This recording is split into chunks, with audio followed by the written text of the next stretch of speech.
Okay, તો હવે આપણે સરવાળો બાદબાકી ગુણાકાર ભાગાકાર કેવી રીતે કરવાનું જવામાંથી શીખીશું. સરવાળા માટે પ્લસ, બાદબાકી માટે માઇનસ, ગુણાકાર માટે ચોકડી અને ભાગાકાર માટે આડી લીટી. આ યાદ રાખવાનું. હવે જો સરવાળો હોય તો એમાં અહીંયા ઘડી એડ લખવાનું, બાદબાકી હોય તો અહીંયા ઘડી SUB લખવાનું, ગુણાકાર હોય તો MUL લખવાનું અને ભાગાકાર હોય એટલે કે ડિવિઝન હોય તો DIV લખવાનું અહીંયા ઘડી. બરાબર, આ નામ લખવાનું. પછી આ 4 લાઈન તો સેમ જ રહેશે. બરાબર, પછી શું લખવાનું ફોર્મ્યુલા, તો INT કરીને કોઈ પણ બે સંખ્યા લખવાની. તો A બરાબર હું લઉં છું 5, પછી જગ્યા છોડવાની, પછી અલ્પવિરામ, પછી B બરાબર 6 અને પછી IU ના ભૂલાય છેલ્લું. બરાબર, પછી INT લખવાનું, પછી આન્સર એટલે ANS. બરાબર, હવે મારે ભાગાકાર જોઈએ છે. બરાબર, તો A ભાગાકાર માટે ડીવ લખી દઉં, તો એમાં આ લીટો ને પછી B ને પછી આ ના ભૂલાય. બરાબર, ઓકે. પછી બાદબાકી હોત તો અહીંયા આગળ માઇનસ કરતા, સરવાળો હોત તો અહીંયા આગળ આની જગ્યાએ પ્લસ કરતા. ઓકે, હવે આ system.out.println 3 વખત લખવાનું અને સેમ ટુ સેમ જ હશે, ખાલી અંદરનું બદલાશે. પહેલું તો આ 2 લીટા કરીને લખવાનું, ફર્સ્ટ નંબર ઇઝ પછી પણ 2 લીટા, પછી સેકન્ડ નંબર એ બી છે. બરાબર, અને ડિવિઝન એટલે કે જે જોઈએ છે આપણે એ શું છે, ઇઝ પછી આ 2 લીટા કરવાના અને આગળ 2 લીટા કરવાના. બરાબર, પછી પ્લસ કરીને આન્સર લખવાનું, મતલબ કે ANS. પહેલાં A લખવાનું, B લખવાનું, પછી ANS લખવાનું. બરાબર, ઓકે, A B અને ANS. હવે અને પછી આ કૌંસ પૂરા કરી દેવાના. આટલું લખીશું એટલે જવાબ આવી જશે. બસ સિમ્પલ. જો સરવાળો હોત તો અહીં આગળ ડિવિઝનની જગ્યાએ આપણે એડિશન લખતા, જો બાદબાકી હોત તો અહીં આગળ ડિવિઝનની જગ્યાએ સબસ્ટ્રેક્શન લખતા. બરાબર, ખાલી અમુક ખાલી 3 ચેન્જ કરવાના. પહેલાં DIVની જગ્યાએ એડ લખવાનું જો સરવાળો હોય તો, અને એમાં પ્લસની નિશાની અને નીચે એડિશન. જો બાદબાકી હોય તો પણ એવી રીતે ચેન્જ થયા કરશે. બરાબર, બીજું બધું સેમ રહેશે.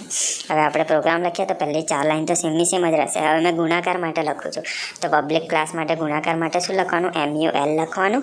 બરાબર, પછી આજે છગડીયો કૌંસ જે ચોથી લાઈન છે છગડીયો કૌંસ કરીશું, ત્યાં આગળથી એન્ટર દબાવીશું તો નીચે આવશે લાઈન. બરાબર, ત્યાં આગળ શું લખવાનું ગુણાકાર માટે, પહેલાં તો INT લખવાનું. શું લખવાનું, INT, પછી જગ્યા છોડવાની, પછી 2 સંખ્યા લખી દેવાની. મેં લખું છું A બરાબર 7 અને પછી જગ્યા છોડીને આ અલ્પવિરામ, પછી જગ્યા છોડીને પાછો B બરાબર બીજી કોઈ સંખ્યા લઈ લઉં છું, કાં તો આપેલી હશે 9, પછી જગ્યા છોડીને પેલું ડોટને લીટો. બરાબર, પછી એન્ટર દબાવવાનું, પછી પાછું INT અને પછી આવશે ANS, મતલબ કે જવાબ જોઈએ છે, આન્સર ANS. બરાબર, હવે મારે મલ્ટિપ્લિકેશન જોઈએ છે, મતલબ કે ગુણાકાર. તો આ બેનો ગુણાકાર થશે 7 અને 9નો, તો ગુણાકાર માટે કઈ નિશાની છે, ચોકડી. બરાબર, તો બરાબર કરીને 7 અરે A પછી ગુણ્યા એટલે કે આ ગુણાકારની નિશાની અને B. બરાબર, આવી રીતે લખવાનું. જો ભાગાકાર હતો લીટો કરતા, પછી જગ્યા છોડી દેવાની થોડી એન્ટર કરીને, પછી લખવાનું સિસ્ટમ ડોટ out.println.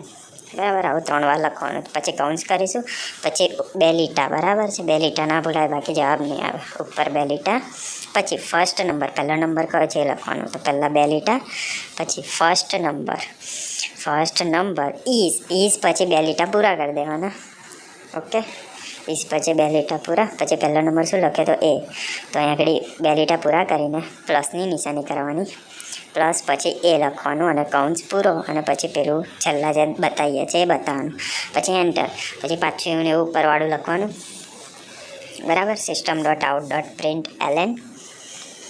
ઓકે, હવે પાછો કૌંસ પાડવાનો, નાનો કૌંસ, પછી 2 લીટા.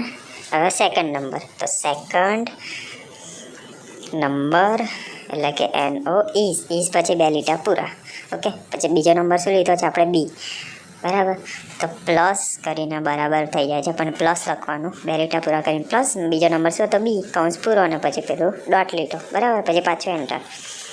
જવાબ માટે શું કરીશું, એ સેમ ટુ સેમ એવું ને એવું, system.out.println એવું ને એવું જ રહેશે. બરાબર, system.out.println.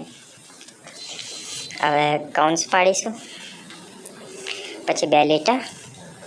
ઓકે, હવે ત્રીજામાં શું લખીશું, તો કે આપણે અહીં આગળ ગુણાકાર કર્યા છે. ગુણાકાર માટે શું શબ્દ હતો, મલ્ટિપ્લિકેશન. બરાબર, બાદબાકી હતો સબસ્ટ્રેક્શન, સરવાળો હતો એડિશન અને ભાગાકાર હતો ડિવિઝન. ઓકે, આપણે ગુણાકાર છે તો મલ્ટિપ્લિકેશન લખીશું. 2 લીટા કરીને શું લખીશું, મલ્ટિપ્લિકેશન. સ્પેલિંગ ના આવડે તો પણ ચાલશે, કંઈ વાંધો નહીં, એમાં કંઈ માર્ક્સ નહીં કપાય. મલ્ટિપ્લિકેશન નંબર ઇઝ પછી બે લીટા પૂરા. મલ્ટિપ્લિકેશન નંબરમાં આપણે શું લખ્યું હતું? ANS. તો અહીંયા આગળ બે લીટા પૂરા કરીને પ્લસ દબાવીશ અને પછી ANS લખીશ. ઓકે, ANS પ્લસ કરીને ANS, પછી કૌંસ પૂરો, પછી પેલો ડોટ અને લીટો, બરાબર. પછી એન્ટર કરીશ. બસ આટલું જ કરવાનું છે. પછી આ બાજુ છે આ લીટી મારેલા છગડિયા કૌંસની લાઈનમાં લાવી છે, તો બેક સ્પેસ દબાવીશ ભૂસવાવાળું, એટલે ત્યાં આગળ આવી જશે. પછી છગડિયા કૌંસ હું પૂરો કરી દઈશ, બરાબર. પછી પાછો નીચે એન્ટર કરીને અહીંયા પણ પૂરો કરી દઈશ. બસ આ થઈ ગયું. હવે જેવું પહેલાં કર્યું તેવું કરવાનું છે. ઓકે, આ બધું કમ્પ્લીટ હોવું જોઈએ તો જ જવાબ આવશે. S કેપિટલ હોવો જોઈએ. થોડું બ્લર થઈ જાય છે. ઓકે, S કેપિટલ હોવો જોઈએ અને આ બધું કમ્પ્લીટ હોવું જોઈએ, બરાબર છે. આ પાછળનું આ ટપકાવાળું ભૂલાય ના. ઓકે, અને ફર્સ્ટ નંબર ઇઝ એમાં ઉપર બે લીટા કરી દેવાના. ઓકે, અને છગડા કૌંસ લાઈનમાં આવવા જોઈએ. બસ આટલું જ કરવાનું છે. પછી ફાઇલમાં જવાનું, પછી સેવ કરી દેવાનું. સેવમાં જઈને ના થાય તો ફાઇલમાં જઈને પછી સેવ એસમાં કરવાનું. સેવ એસમાં જવાનું. ઓકે, પછી આપણે જે નામ આપ્યું હોય એ જ. મેં અહીંયા આગળ શું નામ આપ્યું છે? MUL. તો અહીંયા આગળ પણ શું લખીશ મેં? MUL.java. શું લખવાનું? MUL.java. પછી સેવ કરી દઈશ મેં આને. ઓકે, સેવ થઈ જશે. તો અહીંયા આગળ પણ નામ બદલાઈ જશે જે મેં સેવ કર્યું હશે. હવે શામાં જવાનું? હવે ટૂલ્સમાં જવાનું. કમ્પાઇલમાં જવાનું. બાજુમાં એક લખાઈને આવી જશે એક્ઝિટ કોડ 0, મતલબ કે કોઈ ભૂલ નહીં આપણી. પાછું ટૂલ્સમાં જવાનું, બિલ્ડમાં જવાનું, પછી પાછું ટૂલ્સમાં જવાનું ને ગોમાં જવાનું. તો છેલ્લો જવાબ આવી જશે. કેટલો જવાબ આવે છે? 63 આવે છે. હવે આપણે જાતે ગણતરી કરવાની કે 7 × 9 કેટલા થાય? 63 થાય છે ને, તો એ જ જવાબ અહીંયા આગળ આવવો જોઈએ, બરાબર. A × B એટલે કે 7 × 9 63 થાય છે. અહીંયા આગળ મેડમને અહીંયા આગળ બતાવી દેવાનું. જો 63 જવાબ આવી ગયો મારો. બસ પૂરું. કોઈ 2 થી 3 સંખ્યા હોત તો A, Bની જોડે C પણ એડ કરી દેવાનો. 3 સંખ્યા હોત તો, બરાબર. પછી સેકન્ડ નંબરની પછી થર્ડ નંબર ઇઝ C, એવી રીતે પછી આપણે લખતા, બરાબર. હવે જો ગુણાકારની જગ્યાએ સરવાળો હોત તો આપણે MULની જગ્યાએ એડ લખતા, બરાબર, ઉપર. પછી આગળ જે ગુણાકારની નિશાની તેની જગ્યાએ પ્લસની નિશાની કરી દેતા, બરાબર છે. ઓકે, અને આગળ જે મલ્ટિપ્લિકેશન છે એની જગ્યાએ શું લખી દેતા? એડિશન. બસ આ 3 જ ચેન્જ કરવાના છે. બીજું બધું સેમનું સેમ રહેશે. મલ્ટિપ્લિકેશનની જગ્યાએ શું આવી જશે? એડિશન. આ 3 જ વસ્તુ બદલવાનું છે. ઓકે, એડિશન કરી દીધું. આનું લખાઈ જાય તો પછી ફાઇલમાં જવાનું, પછી પાછું સેવ કરવાનું. તો ફાઇલમાં જવાનું, સેવ કરવાનું, બરાબર. પછી અહીંયા આગળ શું લખેલું છે આપણે? એડ. તો add.java એવું અહીંયા આગળ લખી દેવાનું. સેમ લખેલું હોવું જોઈએ, હજુ કહું છું મેં, બરાબર. add.java સેવ કરી દેવાનું. પછી ટૂલ્સમાં જવાનું, કમ્પાઇલ કરી દેવાનું, બિલ્ડ કરી દેવાનું, અને પછી ગો કરી દેવાનું. જવાબ આવી જશે. 7 + 9 કેટલા થાય છે? પહેલાં ગણી લેવાનું, એટલો જવાબ આવે છે કે નહીં જોઈ લેવાનું. ઓકે, તો 7 ને 9 જેટલા થતા હોય એટલા અહીંયા આગળ આપણને જવાબમાં આવી જશે. કેટલા થાય છે? 16 થાય છે. તો અહીંયા આગળ એડિશન 16 જવાબ આવી ગયો. બસ પૂરું. બાદબાકી માટે પણ એવું જ કરવાનું. ખાલી ઉપર SUB લખી દેવાનું. પ્લસની જગ્યાએ માઇનસ થઈ જશે, બરાબર. અહીંયા SUB લખી દેવાનું. પછી અહીંયા આગળ A + Bની જગ્યાએ -B થઈ જશે. અને એડિશનની જગ્યાએ સબસ્ટ્રેક્શન લખવાનું, બરાબર. અને સેવ કરી દેવાનું એલા નામથી, SUBના નામથી, બરાબર. હવે આપણે ભાગાકારનું કરીએ. ભાગાકાર માટે શું છે? Division, DIV. તો ADDની જગ્યાએ શું આવી જશે? DIV. શું આવી જશે? DIV. અને અહીંયા આગળ પ્લસની જગ્યાએ ભાગાકારની નિશાની આવશે. ભાગાકારની નિશાની એટલે કે અહીંયા ક્રોસ લીટો, બરાબર છે. આ ક્રોસ લીટો. ઓકે, એ આવી ગયો. હવે અહીંયા આગળ એડિશનની જગ્યાએ શું આવી જશે? ડિવિઝન આવી જશે. શું આવશે? ડિવિઝન. ઓકે, બસ આટલું કરવાનું. હવે આપણે સેવ કરવાનું. સેવ કેવી રીતે કરવાનું? તો કે DIVના નામથી સેવ કરવાનું. ઓકે, આ 3 વસ્તુ જ બદલવાની હતી આની અંદર. પછી મતલબ કે આવી રીતે યાદ રાખવાનું કે જો સરવાળો પૂછાય તો શું ચેન્જ કરવાનું છે, હા યાદ રાખવાનું. ઓકે, હવે આજે આવ્યું છે એમાં હું થોડો આંકડા બદલી લઉં છું, થોડું બતાવું. પહેલી સંખ્યા 9 કરી દઉં છું, બીજી સંખ્યા 11 કરી દઉં છું. પછી હું કરી દઈશ સેવ કયા નામથી કરવાનું? DIVના નામથી. કયા નામથી? DIVના નામથી. તો DIV.java કરી દઈશ.